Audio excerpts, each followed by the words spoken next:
창풀 멤버십 회원이 되어주세요. 창풀 멤버십을 가입해주시면 실제 창업에 유익한 100여 개 이상의 비공개 영상과 실제 예비 창업자와의 상담을 통한 지극히 현실적인 질문 그리고 저의 답변들을 보실 수 있습니다. 창풀 멤버십 혜택 링크 클릭해서 확인해 주시고 창풀 구독자분들의 회원가입은 양질의 창풀 컨텐츠를 만드는 데 큰 도움이 됩니다. 네, 안녕하세요. 창풀직입니다. 오늘 말씀드릴 주제는 요즘 어렵죠. 코로나가 바꾸고 전쟁이 바꾼 요즘 프랜차이즈 브랜드 스타일이라고 지어봤습니다. 부제로는 지금 바로 시작하면 대박날 아이템이라고 지어봤어요. 원래 대박이란 말 잘 안 쓰는데 어쨌든 창업을 준비하고 앞으로 진짜 실제로 뭔가를 하시려는 분들에게 좀 약간의 힌트, 지금 돌아가는 상황이 어떻게 되고 있는지 이거에 대해서 좀 말씀드려보고자 합니다. 원할머니 보쌈, 놀부 보쌈, 보쌈이라고 치죠. 그럼 여기는 뭐가 메인이죠? 고기가 메인입니다. 교촌치킨, BBQ 치킨, 여기도 닭고기이긴 하지만 고기가 메인이죠. 가장 맛있는 족발, 족발 야시장. 족발도 고기가 메인이에요. 마찬들 왕송구이, 하남돼지집, 제주돼지집, 명륜진사갈비, 이차돌, 마포갈매기 이런 구이집들 여기도 다 고기가 메인이죠. 공통점이 뭔지 아시나요? 지금 현재 안 남습니다. 원재료 가격이 엄청 올랐고 원재료로다가 그 자체로 승부하던 브랜드들, 지금 그걸 운영하는 가맹점들 정말 죽을 맛이에요. 왜 비싸냐는 얘기는 여기서는 안 할게요. 어쨌든 비싸졌고 앞으로 내리는 것도 아마 힘들 겁니다. 근데 보쌈에 들어가는 고기 원물로 들어가는 브랜드는 점점 퇴색되고 있지만 보쌈에는 수육이 엄청 들어가잖아요. 그래서 고기 원물이 많이 들어가기 때문에 이게 장사를 해도 답이 안 나오지만, 반대로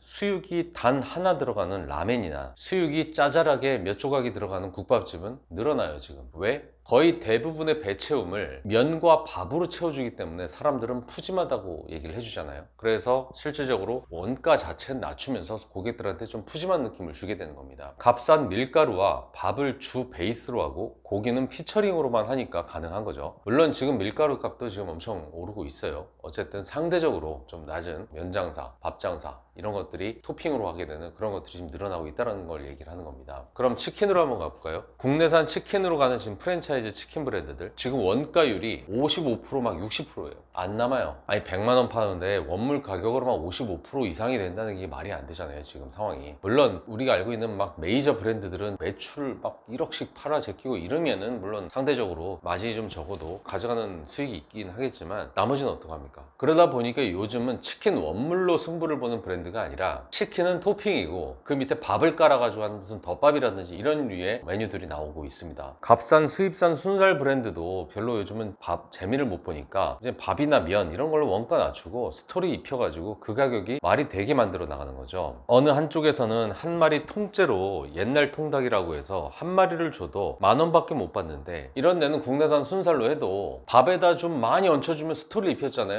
산더미 튀김덮밥 이렇게 할 수가 있단 말이에요. 그럼 10,000원에 한 그릇이야. 근데 중요한 건 이 말은 3명이 시키면은 10,000원짜리를 3개 시킨다는 얘기예요. 30,000원이죠. 근데 옛날 통닭이나 치킨은 3명이 들어와도 하나 시키죠. 이래서 죽는 겁니다. 국내산 순살 1kg에 6,000원 정도 하죠. 200g만 써도 치킨 원가는 1,000원대입니다. 거기에 밥과 소스 얹어서 10,000원 받는 거예요. 그래도 왠지 산더미 덮밥이라고 하니까 싸다는 느낌까지 받아요. 그래서 요즘 닭갈비 브랜드가 늘어나는 거예요. 여기저기 막 닭갈비라고 해서 막 순살, 숯불 닭갈비 막 이런 게 유행하잖아요. 그게 왜 유행하겠어요? 원가가 싸요. 원가가 싸야지 중간에 본사 마진을 붙여도 점주가 받았을 때 그거 가지고 먹고 살 수가 있게 되는 거란 말이에요. 근데 아까 얘기한 순살 치킨, 우리가 보통 치킨으로 해요. 치킨이라고 예를 들면 순살 치킨 그 정육 발골까지 다 해당겨 그거 1kg에 6,000원밖에 안 하거든요. 근데 숯불 닭갈비라고 해가지고 1인분에 13,000원을 받아. 그럼 1인분에 얼마야? 200g을 줘도 1인분에 200g씩 파는 게 이게 숯불 닭갈비 시스템이란 말이에요. 그러면 키로에 6,000원짜리 원가를 200g씩 나눠서 파니까 이게 얼마나 이득이에요? 그냥 치킨집에서 순살 치킨 2만원 이래버리면 비싸다는 느낌이 확 드는데 왠지 숯불 닭갈비 1인분에 13,000원, 근데 200g밖에 안 줘. 근데 비싸다는 느낌 들어요? 닭갈비라는 이름 붙여서 1인분에 200g 13,000원 받아도 사람들 아무 불만 없잖아요. 거기다가 마치 돼지고기가 보다 좀 더 건강하다는 느낌까지 주는 거란 말이죠. 족발도 마찬가지예요. 요즘 족발 엄청 비싸잖아요. 엄청 비싸서 진짜 막 한 달에 1억씩 팔아제끼지 않으면 먹고 살 수가 없는 정도까지 갔는데, 그래서 여기서 제가 대박 창업 아이템 제가 가르쳐 드릴게요. 예를 들면 태국식 족발덮밥 카오카무라고 있어요. 태국식 족발덮밥이잖아요. 그러면 어쨌든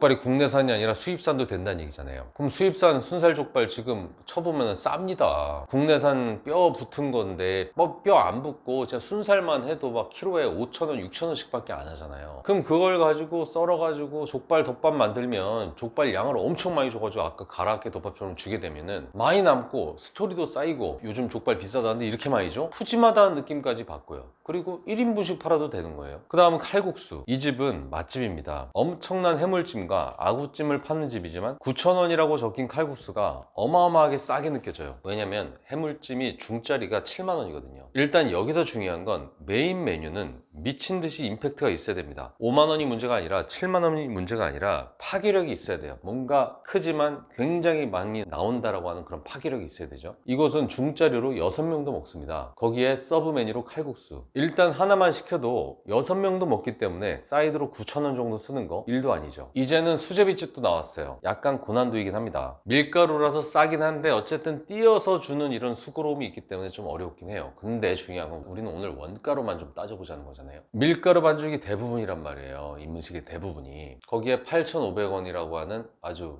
훌륭한 금액대가 나오고요. 중요한 건 소스의 종류에 따라서 수제비 종류는 무한대로 늘어나요. 마치 순두부집처럼 뭐 들깨 순두부, 육개장 순두부, 참치 순두부, 햄 순두부, 곱창 순두부 뭐를 갖다 붙이든지 메뉴가 늘어나는 거죠. 다양성이 보장되고 왠지 전문성이 느껴져. 그리고 수제비라는 이름으로 통일을 하니까 사실상 많은 사람들의 입맛을 채워주는 거죠. 순두부찌개 수제비, 육개장 수제비, 만둣국 수제비. 이거 솔직히 좀 들어보면 좀 웃기지 않아요? 거의 잡탕집인 거잖아요. 근데 뒤에 수제비만 넣으니까 수제비 때문에 통일성이 이루어지는 거예요. 어쨌든 이런 거는 오피스가에는 굉장히 좋은 아이템입니다. 결국에는 수제비라고 하는 밀가루, 면장사, 물, 면하고 육수가 합쳐져 가지고 거의 대부분을 채워주고 그 뒤에 어떤 소스를 넣고 어떤 토핑이 들어가냐에 따라서 충분히 마진을 가져가면서 할 수가 있는 그런 느낌이라는 거죠. 분식집에서 오뎅 하나에 1,000원만 받아도 비싸다고 느껴지는 이 어묵이 이 집에서는 얇게 썰어서 18,000원 받습니다. 원물에서도 비교적 싼 원물을 쓰고 그것도 얇게 마치 치즈처럼 썰어서 좋은 접시, 비싼 접시에 얹어서 함께 먹는 와인과 수제 맥주, 안주 삼아서 먹게 만든 거죠. 어묵으로 할 수 있는 최대한의 사치를 부린 겁니다. 우리가 호텔 가서 사치는 못 부려도 오뎅으로 사치는 부릴 수 있잖아요. 김밥 천국 김밥도 있지만 플렉스 해가지고 10,000원짜리 신세계 백화점에서 파는 그런 스테이크 김밥도 사 먹을 수는 있는 거잖아요. 사치스럽게 하나 사 먹을 수 있는 겁니다. 사소한 사치는 우리 같은 서민도